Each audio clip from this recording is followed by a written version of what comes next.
രാം നാരായണ രാം. പൂർണ്ണമായ പ്രകൃതിയിൽ എന്തുമുള്ളത് എല്ലാം നമ്മുടെ ഈ ഉള്ളിൽ പ്രസക്തമാണ്. പ്രകൃതി മഹാകാശത്തിന്റെ വഴിയാണെങ്കിൽ പ്രകൃതിയിൽ നിന്നാണ് നമ്മളെല്ലാം ജനിച്ചിരിക്കുന്നു. പ്രകൃതിയിലുള്ള എല്ലാ ഗുണങ്ങളും വസ്തുക്കളും എല്ലാം ഓരോ മനുഷ്യനിലുമുണ്ട്. അതിനാൽ നമ്മൾ എല്ലാവരും മഹാകാശത്തിന്റെ ഭാഗമാണ്. ഈ അള്ളാഹ്, ഈശ്വരൻ, ഭഗവാൻ, നമ്മുടെ വിവിധ വിശ്വാസങ്ങൾ കാണുന്ന ദൈവങ്ങൾ എല്ലാം ഒരു പേർക്കാണ്, എല്ലാം മഹാകാശമാണെന്നതാണ്. മഹാകാശം നമ്മെ ഇവിടെ അയച്ച ഉദ്ദേശം നമ്മുടെ ഈ ഉള്ളിൽ തന്നെയാണ്. അത് ഞങ്ങളുടെ വിവേകം.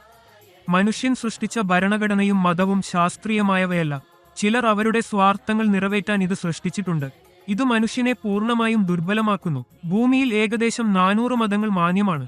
ഈ മതപ്രസ്ഥാനങ്ങൾ രൂപകൽപ്പന ചെയ്തവരും അവയുടെ മറവിയിൽ ആളുകളെ അവശീകരിക്കുന്നവരുമാകുന്നു.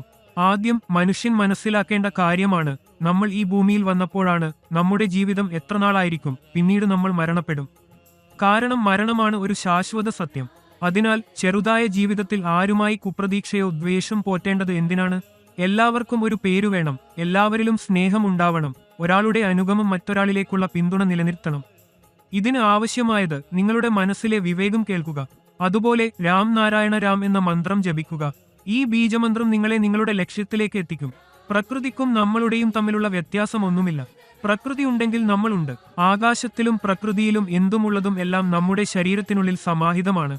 പ്രകൃതിയെ ഇല്ലാക്കുകയാണെങ്കിൽ ഏതു മതം, ജാതി അല്ലെങ്കിൽ ചിന്താഗതിയും നിലനിൽക്കുകയില്ല. ഈ ഭൂമിയിലുള്ള എല്ലാം പ്രകൃതിയുടെ അനുഗ്രഹമാണ്. നമ്മൾ എപ്പോഴും പ്രകൃതിയെ പൂജിക്കണം, അവനെ ഓർക്കണം. ആകാശത്തിന് നന്ദി പറയണം, കാരണം അവൻ നമ്മെ ഈ ജീവവും എല്ലാ ഭൗതിക സുഖങ്ങളും നൽകിയിരിക്കുന്നു. ഇന്ന് മനുഷ്യൻ മറന്നുപോയിരിക്കുന്നു അദ്ദേഹത്തിന് ഭൂമിയിൽ സ്വന്തം എന്തെങ്കിലും ഇല്ലെന്ന്. ഇന്ന് മനുഷ്യൻ മതം, ജാതി, ഉന്നതം, അടിസ്ഥാനം എന്നിവയെക്കുറിച്ച് പറയുമ്പോൾ എന്ത് പ്രകൃതിയെ അതെല്ലാം സൃഷ്ടിച്ചതേ? ഇല്ല, ഇതൊന്നും ഭൂമിയിലെ മനുഷ്യരാണ് സൃഷ്ടിച്ചിരിക്കുന്നത്. ഇതെല്ലാം മനുഷ്യരുടെ സൃഷ്ടി. നമ്മൾ പ്രകൃതിക്ക് എത്ര നന്ദി പറയുന്നാലും അത് കുറഞ്ഞതാണ്.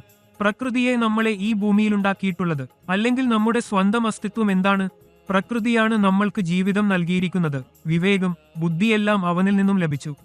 നാം ജീവിതത്തിൽ ചെയ്യുന്ന ഏതൊരു കാര്യവും അത് നമ്മുടെ വിവേകം കേൾക്കുന്നതിൻ്റെതാണ്.